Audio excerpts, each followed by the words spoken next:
I contracted meningitis in April 1993, learning to be or qualifying to be a commercial diver, which was a course in Scotland. I thought that would be a good idea. And it's about 3 months long. And basically you're learning, it's like a trade. You're learning to dive, see off oil rigs and maintain them, or work on pipelines and stuff. And the eve before the course finished, I got I didn't know that at that time, but I got the first symptoms for me of meningitis, which was a brutal headache. The headache, when I was motionless, it was just about bearable. But then when I had to move, it got excruciating until I stopped moving, and I was really sick on ice, vomiting, fever. But I just thought it was a bad dose of the flu or something. And with the lifestyle I led up to then, feeling sick wasn't exactly on the agenda. The last day of the course, it was just paperwork, formalities, nothing strenuous. I was advised to see a doctor that day, but I wasn't interested.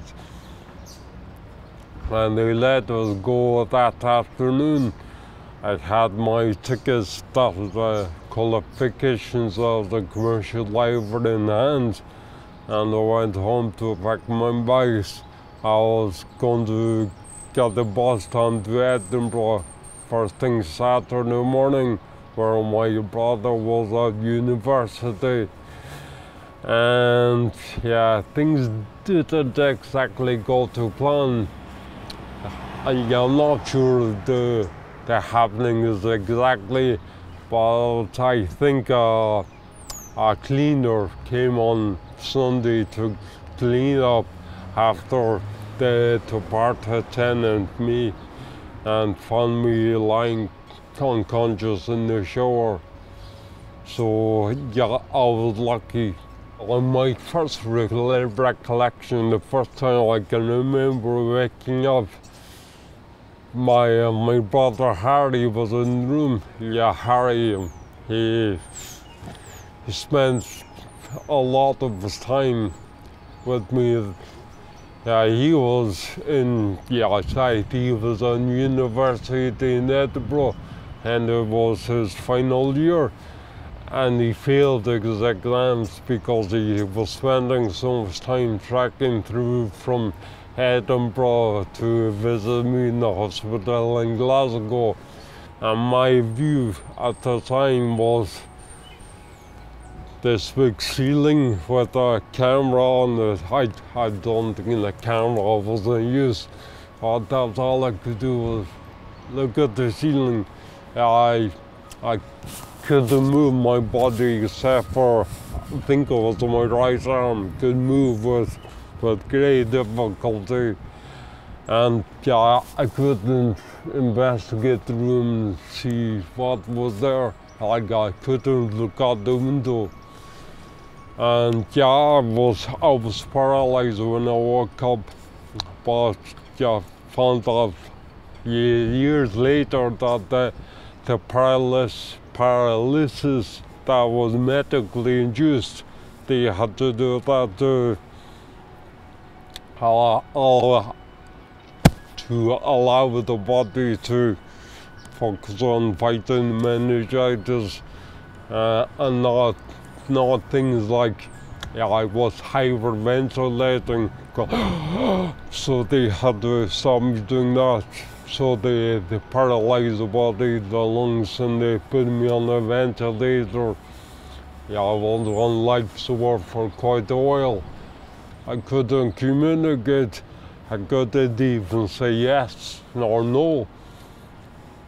I think the toughest time I remember in the recovery, very early on, the speech therapist came in and she told me she was a speech therapist and what she was going to do.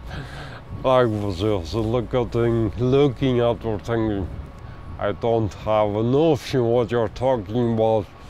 And what she wanted to do was not build it, not improve the speech as such. The first job for her was to work on lung power that would give the speech power. So until I got lung power, it was only then that I could make audible sounds. And that first session with her was for 20 minutes. I was in bed, and I say that's probably the most exhausting 20 minutes I've had. I couldn't do anything then. I couldn't shave, couldn't wash my hair, even simple things like brushing the teeth. In the early days, 9 times out of 10, I'd stab myself in the eyes with a toothbrush. And once I even gave myself a nice nosebleed from the toothbrush, which generated a pretty audible shit, which brought the occupational therapist into the room to see what was up. Before, meningitis was just something that people get that you don't really want to get. And up until then, I'm not sure if I'd even met someone with meningitis. And through Act for Meningitis, I met quite a few people who've had meningitis. And the relations, especially the mothers of children that have died from meningitis. So that's been extremely humbling, and being forced to, I just had a vague awareness of how lucky I was to pull through meningitis. But from meeting all these people that have lost loved ones to it, I'm much more aware of how lucky I am. Meningitis is a deadly, nasty disease, and it strikes like a knife through butter. And for a parent, their child can be the butter, has absolutely no chance, well, a small chance against meningitis, unless the child is brought to a hospital soon enough. And it's not just simply a question of recognizing the symptoms and calling a doctor. It's being very assertive and making sure that the doctor gets their act together and acknowledges that it might be a lot more than what it appears. With me, I thought it was just a flu. It's just a case of just acknowledging to yourself that something is wrong and getting something done about this. Don't accept opinions of others. If you know there's something wrong, act accordingly. Go to hospital, and even then be assertive.